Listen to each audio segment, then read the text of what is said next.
नमस्कार, स्वागत आहे तुमचे आमच्या चॅनेलमध्ये। आवाज महामुंबईचा, शोध बातमीचा, कौल मनाचा। चला तर मग आमचे चॅनेल शेअर करा, लाईक करा आणि सबस्क्राइब करा। धन्यवाद। मुळशी चाचवली गावाजवळ दोन लालपरींची समोरासमोर धडक। आज सकाळी 9च्या दरम्यान श्रीवर्धन, बीड आणि पुणे खेड या दोन लालपरींची माणगाव तामिनी मुळशी मार्गावर चाचवली गावाजवळ समोरासमोर धडक झाल्याने 8 प्रवासी जखमी झाले।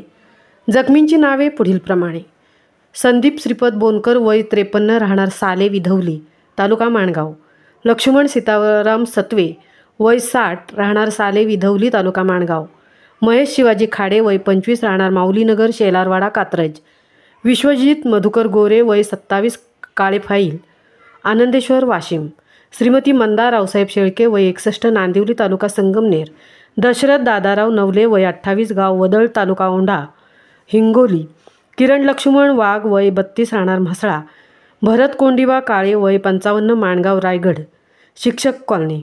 अपघात झाल्यावर अपघातग्रस्त गाड्यांच्या पुढे असणाऱ्या दिव्यागर स्वारगेट गाडीचे वाहक ए कांबळे आणि चालक शिंगाडे यांनी प्रसंग अवधान राखून सर्व जखमींना पौड येथील रुग्णालयात दाखल केले। जखमी प्रवाशांना उपचारानंतर पौडचे कंट्रोलर अमित शेडगे यांनी पर्यायी व्यवस्था करून पुढे सोडण्यात आले। आवाज महामुंबईच्या चॅनलसाठी संजय खांबेटेंसह तृप्ती भोईर म्हसळा।